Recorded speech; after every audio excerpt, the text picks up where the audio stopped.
kita mulai dulu. Oke, mungkin dari perkenalan nama dulu, terus nama, kelas, sama nama pengajar usul fiknya.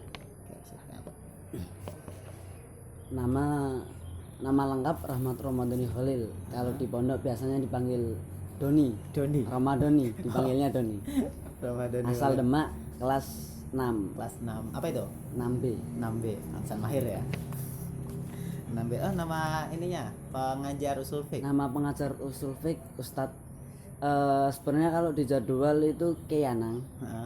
Cuman mubadil hakikinya Ustadz Doni Setiadi. Oh, mubadil ya. Mubadil. Kalau Ustadz Anang emang hanya ngajar usul fik itu atau ada jadwal lain juga? Ada jadwal lain seperti Ummul Quran, terus tafsir kalau nggak salah. Berarti 3, tapi ya karena mubadil gitu. Mubadil ya? Sibuk mungkin. Mungkin karena sibuk gitu. Tapi beberapa pernah masuk juga? Belum pernah. Mungkin karena saking sibuknya gitu ya. Oke.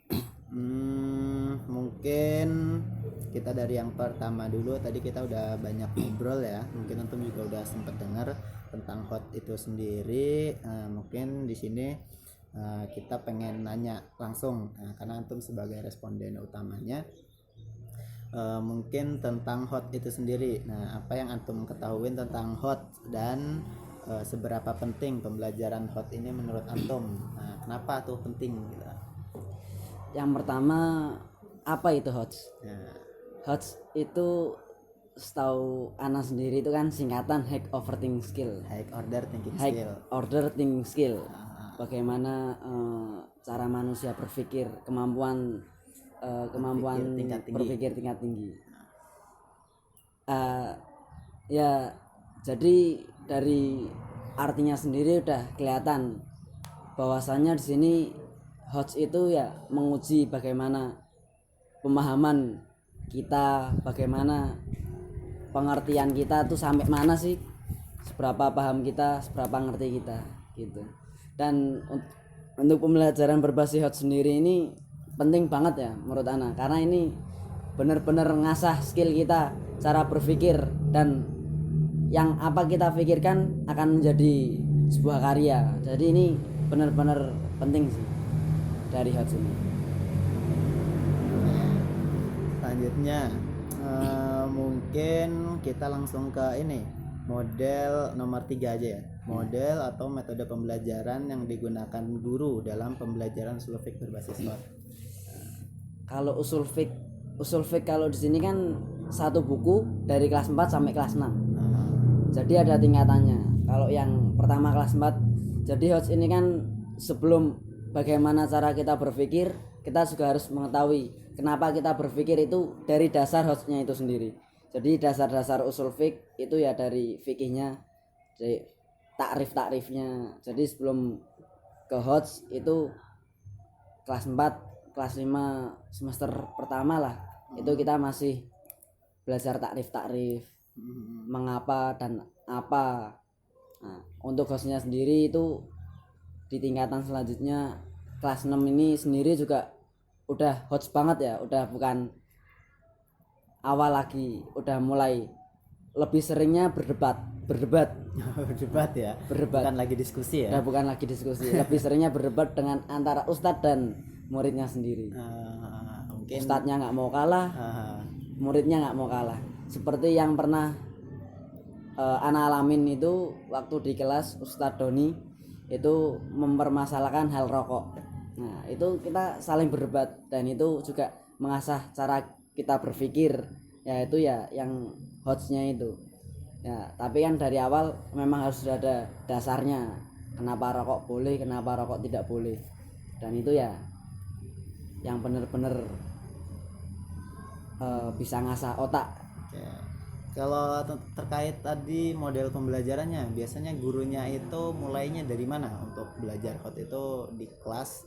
Ketika masuk, kira-kira beliau kan nggak mungkin masuk langsung debat, ayo debat apa gitu. Biasanya kan ada model ibaratnya entah itu gurunya nyampein materi dulu atau mungkin langsung membuka tentang judulnya langsung tentang permasalahan apa hukum rokok. Nah, Iya. misalnya kayak gitu atau gimana mungkin yang antum Sebelumnya katakan. judul dulu sih. Judul. Ngasih judul dulu. Contoh kayak apa ya?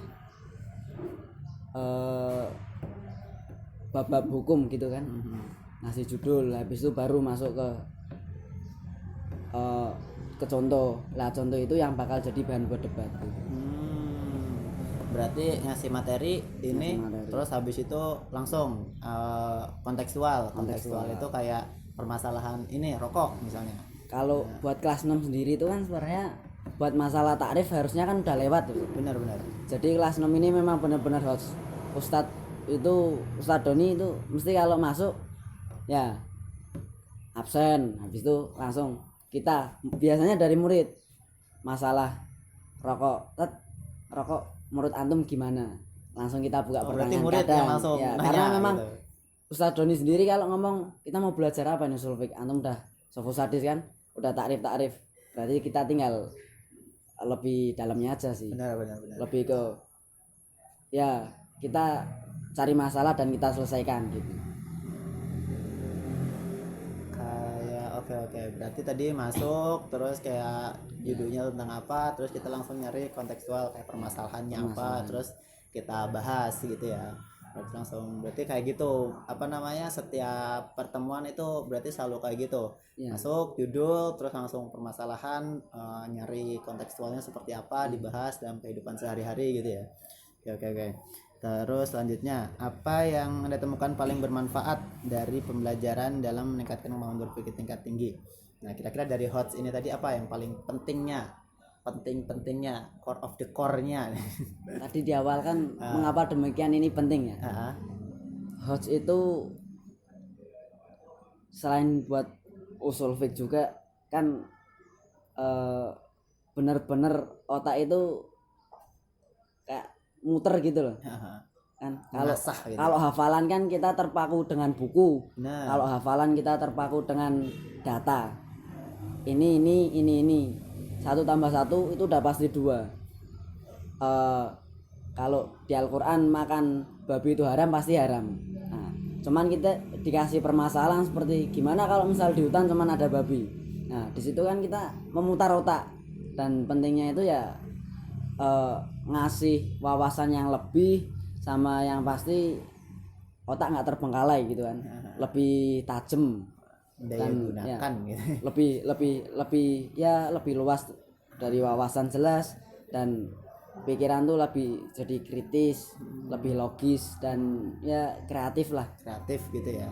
Berarti ada pengaruh ke sana gitu ya. Oke, selanjutnya apa saja peran guru selama pembelajaran? Siapakah yang lebih aktif? Apakah santri atau guru? 50-50 sih dari sebenarnya. Gurunya dulu nih. Guru Kalau nih kira-kira masuk ngapain gitu? Kira-kira peran guru nih ngapain pertamanya gitu? Peran guru sebenarnya agak lebih aktif daripada santri, tapi santri juga gak kalah aktif gitu. Gitu. Nah, guru kan ngasih materi, ngasih pertanyaan, kita nggak paham kita tanya, ada yang kurang sreg kita tanya, bahkan sampai ya yang debat tadi, contoh rokok kenapa boleh padahal itu hitungannya merusak diri, kita kan bingung, habis itu jawab ustadznya, habis itu kita tanya. Jadi perannya ya ustadz menyampaikan materi, kita juga nggak paham tanya, dan kalau misal kok ganjel kayak masih ada yang kurang kita tanya terus. Jadi ya sebenarnya 50-50 sih. Cuman guru kan lebih aktif karena dia emang dasarnya sebelum masuk ke hostnya itu. Berarti guru ini sering selalu memantik gitu. Iya. Kayak ibaratnya memancing biar muridnya ini mau jawab gitu. Gitu berarti lebih sering gitu. Tapi sering nggak guru ini memposisikan kalau ini apa bahasanya ya, kayak memberikan suatu pernyataan yang meragukan? Kayak tadi rokok kan merusak, tapi kenapa boleh gitu? Sering nggak kayak gitu? Sering sih. Sering ya? Sering. Berarti kadang ya yang memang kekeh dengan dirinya kan banyak temen, ada yang pro sama gurunya, ada yang pro sendiri, ada yang kontra dengan masalahnya. Memang kadang kalau misal apa namanya ya, kalau misal pro sama kontra itu kan, kontra kadang lebih banyak ragunya karena dia juga rokok pengen menang gitu kan gitu. ya tentang rokok gitu ya, dia pengen menang. Nah, tapi sering ya maksudnya guru kayak kalau ini kenapa gini padahal kan ini gitu ya, maksudnya kayak menempatkan di keadaan dilema gitu, jadi kayak iya ya kenapa gitu, mempertanyakan sesuatu gitu, sering ya. Sering banget. Sering banget ya. Oke, selanjutnya gimana pembelajaran berbasis hot dijalankan dalam kelas? Apakah ada contoh konkret dalam pembelajaran bagaimana mendorong Anda untuk berpikir tingkat tinggi? Ini kita buat simpelnya adalah pembelajaran yang paling berkesan tentang HOTS itu yang menurut antum itu apa? Kayak misalnya yang ketara banget nih HOTS-nya gitu. Sama kalau misalnya antum bedain pembelajaran usul fiqh sama yang pembelajaran yang nggak berbasis HOT, kayak misalnya dia hafalan atau yang kayak gimana gitu. Nah, yang bedain ini yang dilakuin guru itu menurut antum apa? Entah itu di memantiknya kah, entah itu mengapa ya namanya, memberikan pernyataan yang kadang meragukan kah, atau kayak gimana? Yang menurut antum paling berkesan itu di mananya? Kalau hot sendiri itu paling seneng yang debatnya itu sih. Oh, berarti Itu yang memang, jadi kalau debat itu kan selain ngasah otak juga cepet-cepet gitu loh, cepet berpikir. Mereka jawab kita langsung jawab, mereka jawab kita langsung jawab, jadi bener-bener hotsnya itu kerasa banget. Berarti di ya yang diskusi sampai masuk ke ranah debat itu tadi ya, yang saking apa namanya ngerasa ininya tuh penting banget itu pembelajaran hotnya itu di situ ya. Oke, lanjut. Apakah ada perbedaan pengalaman belajar implementasi berbasis hot dimulai? Nah, maksudnya ada nggak nih perbedaan dari yang hot sama yang belum hot? Kayak misalnya yang tadi antum jelasin kan kelas 1, 2, 3 itu kan kelas 3 kan masih belum hot kan, yang masih Dasar. hafalan, nah masih dasar tuh. Ada nggak kira-kira bedanya itu di mana gitu? Jelas beda banget sih sebenarnya. Gimana tuh bedanya? Kalau hots kan memang bener-bener pikiran kita kan bebas, mau kritis kah, mau apa kah. Cuman kalau yang non hots itu kan kita memang bener terpaku dengan data, terpaku dengan buku. Jadi yang hots ini memang otak jadi lebih kritis. Jadi bahasa kasarnya lebih gampang bantah gitu loh. Iya, iya, Karena semakin dewasa emang otak kan semakin nyala gitu. semakin nyala. Jadi mulai pelajaran HOTS ini ya semakin terasa, semakin pinter ya untuk menyuarakan sesuatu. Jadi ada kaitannya juga sama bagaimana mungkin murid atau santri itu mengartikulasikan gitu ya, berani berpendapat gitu ya. Ada. Oke, terus apa saja tantangan? Nah, ini nih tantangannya di mana atau sulitnya di mana, masalahnya di mana ketika belajar berbasis hot? Sebenarnya HOTS itu kan nalar sih. Jadi nalar, logika, gimana cara berpikir. Sebenarnya nggak ada yang susah. Susah itu karena memang sebenarnya nggak punya dasar. Nah, jadi kalau memang nggak punya dasar yang kuat, cara berpikir pasti akan salah. Berarti dasarnya itu Dasarnya. tadi ya. Kadang mungkin susahnya adalah orang yang nggak memiliki dasar untuk berpikir tingkat tinggi tadi. Berarti karena belum punya data di awal, jadi di situ susahnya ya. Tapi kalau udah ada ya mudah-mudah aja gitu. Terutama ketika beragama ini kan fatal sekali ya. Kalau nggak punya dasar yang kuat memang, bahkan ketika kita berpikir usul fiqh, terutama ketika tauhid yang paling penting itu, bahkan banyak juga mesti yang melenceng, bahkan masuk ke golongan sesat karena ya itu berpikirnya oke tapi dasarnya nggak ada. Kalau tauhid di sini berbasis hot juga. Tauhid di sini berbasis hot ya, tauhid. Oke, berarti gitu ya yang tentang. Oke, terus tadi berarti kalau masalah kan berarti ya cuman dasar itu tadi kan, yang kalau yang belum punya dasar gitu kan. Nah, terus kira-kira teman-teman antum nih atau mungkin antum sendiri gimana untuk mengatasi yang tadi nih, yang belum punya dasar ini tadi, atau yang dasarnya masih belum cukup. Nah itu menurut antum harus mengatasinya seperti apa? Sebenarnya di pondok ini masalahnya kan sudah diatasi ya dengan cara sesuai tingkatan. Jadi HOTS itu memang diperuntukkan eh, kelas 5, kelas 6. Untuk kelas 1, 2, 3 mungkin masih dasar-dasar, takrif gitu. Jadi sebenarnya untuk HOTS itu memang ditujukan kepada siswa yang sudah mumpuni dasarnya. Tapi kalau berarti untuk permasalahan ini kayak yang tadi yang belum, kan ya pasti kan ada kan beberapa teman mungkin emang dari dari pesantren itu kan seharusnya seperti ini, cuman kan pasti ada 1-2 orang yang masih belum. Nah itu kira-kira mereka seperti apa menyiasatinya gitu? Ya rubah mindset dasarnya dulu. Berarti dari dasarnya ya, dari tadi dasarnya tadi. Oke. Terus selanjutnya kalau apakah Anda merasa pembelajaran sulfik berbasis HOT telah membantu Anda dalam mengembangkan kemampuan berpikir tingkat tinggi? Pasti ya. Pasti. Nah, pasti karena tadi udah antum merasa pentingnya itu ya. Oke, selanjutnya bagaimana pendapat Anda tentang penggunaan berbasis ini? Udah, langsung aja nih terakhir. Harapan antum untuk pengembangan pembelajaran sulfik berbasis HOT ini di pesantren ini ke depannya akan seperti apa, dan harus kedepannya ini berkembangnya seperti apa gitu pembelajaran sulfik berbasis HOT ini?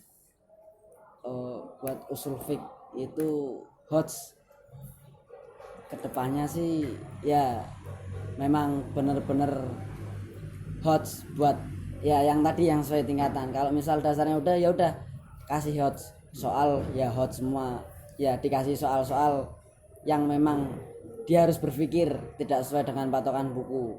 Tapi ya tadi kembali ke awal harus sudah tahu dasarnya. Berarti dasarnya harus dikuatin Ya harus dikuatin bener-bener. Terus kalau buat kedepannya ya soal ujian, bahkan kalau bisa kasih tanya jawab langsung, nggak hanya dengan soal tulisan aja. Soalnya kan kalau ngomong itu kan bener-bener apa yang dari otak keluar. Iya, nggak ada mikir lama-lama ya. Nggak bisa dihapus-hapus. Nggak bisa dihapus. Benar-benar langsung direct gitu ya. Berarti ya benar-benar dengan debat ini tadi ya, yang di awal itu. Kalau ada ujiannya langsung benar-benar ini ya ketika safahi itu ya. Ketika safahi itu siap. Mungkin itu aja, udah cukup. Tadi makasih banget tentang jawaban antum. Mungkin tadi benar kayak yang antum perkirakan tentang HOT gitu, nggak jauh beda sebenarnya. HOT itu adalah untuk kemampuan berpikir tingkat tinggi, karena ada salah satu ulama namanya dia ini ulama Iran. Mungkin kalau misalnya cara pemikirannya Iran itu adalah tokoh Syiah. Iya, Syiah Iran gitu. Nah, dia ini adalah tokoh pendidikan Iran. Cuman di sini kita mengesampingkan dulu ya masalah dia Syiah atau apa, dia tetap maksudnya dia tetap bertuhankan Allah gitu. Dia masih meyakini Muhammad Rasulullah gitu ya. Itu udah, untuk ini kan masuk syarat masuk Islam itu sebenarnya masih masuk gitu ya, Islam. Sekalipun dia taruh sahabat atau apa itu kita kesampingkan dulu gitu ya. Nah, dia ini berpendapat bahwa kebanyakan pendidikan itu yang berbasis menghafal itu dia hanya bahasanya gudang-gudang, tidak memiliki senjata. Jadi kayak kalau misalnya diri kita ini adalah siap dalam peperangan, kita hanya memiliki gudang makanan, kita tidak memiliki senjata, kita akan kalah gitu. Kita butuh gudang makanan ini tadi untuk amunisi kita, tapi kita juga butuh senjata. Nah, senjata ini adalah ketajaman berpikir itu tadi. Silah kalau bahasanya kan, mungkin silahun itu apa? Pedang. Nah, jadi kayak kita itu butuh pedang ketika kita ingin bertarung, ketika kita ingin berperang gitu. Karena kita tidak akan bisa menang dengan persediaan makanan saja, dengan gudang-gudang makanan saja, tapi kita harus memiliki pedang itu tadi. Nah, kemampuan berpikir, menganalisis, mengevaluasi gitu, dan mengkreasikan itu adalah berpikir logis, itu adalah pedang-pedang itu tadi. Jadi kayak di sini ada kaitannya gitu, bahwa ya di sini pentingnya kayak yang antum bilang tadi, bahwa ketika kita nggak bisa menganalisis, kita nggak bisa apa berargumen melalui berdebat tadi, ya udah kita kalah gitu. Apalagi ini udah zamannya, kalau antum tahu di luar itu udah pernah dengar AI. Iya, AI. Nah, artificial intelligence itu kalau antum mau cuman main gudang apa namanya data doang ya, Google itu datanya banyak banget, AI itu datanya banyak banget, bahkan dia bisa menganalisis loh AI itu sekarang.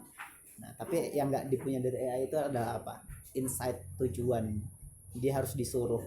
Nah ya makanya ini tergantung manusia nih, kita mau menyuruhnya kemana gitu, mana yang menyudutkan atau menyalurkan kita kepada